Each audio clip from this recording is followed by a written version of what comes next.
Now second का first part the coordinate of B.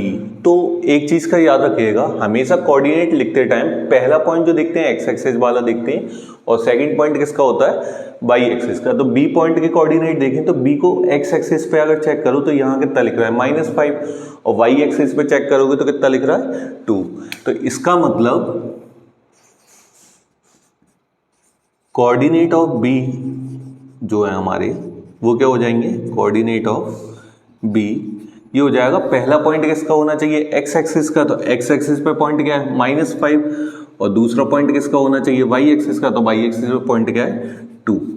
अब second part हमारा क्या दे रखा है द कोऑर्डिनेट ऑफ सी। अब सी पॉइंट कहाँ है चेक करो, सी पॉइंट हमारा ये गया, तो सी पॉइंट पहले एक्स एक्सिस पे चेक करो कितना है 5, देन वाई एक्सिस पे ये कितना लिख रहा है -5।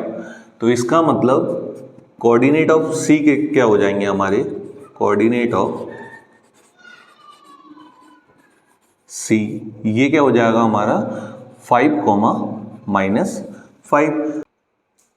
तो इसका थर्ड वाला पार्ट हमारा क्या दे रखा है, थर्ड पार्ट दे रखा है the point identified by the coordinate -3, -5। इसका मतलब पहला पॉइंट एक्स एक्सिस का चेक करना है, सेकंड पॉइंट किसका करना है वाई एक्सिस का। -3 कहाँ आ रहा है एक्स एक्सिस पे, ये आ रहा है, देन -5 चेक करोगे तो इस पॉइंट पर ये आ रहा है। तो -3 और -5 जो है वो कौन सा कोऑर्डिनेट है, पॉइंट कौन सा है हमारा ई। इसका मतलब थर्ड वाले का जो आंसर हो जाएगा वो क्या हो जाएगा ई। नाउ फोर्थ पार्ट, अब फोर्थ पार्ट क्या है the point identified by the coordinate 2, -4। तो इसका मतलब क्या हुआ एक्स एक्सिस पे प्लस का 2 और वाई एक्सिस पे माइनस का 4। तो प्लस का 2 कहाँ गया हमारा, ये गया, और -4 कहाँ आ रहा है, ये आ रहा है। तो ये दोनों किस पॉइंट पर इंटरसेक्ट कर रहे हैं एक दूसरे को, तो ये पॉइंट क्या हो जाएगा जी। इसका मतलब फोर्थ वाले पार्ट का जो आंसर है वो हमारा क्या हो जाएगा जी हो जाएगा।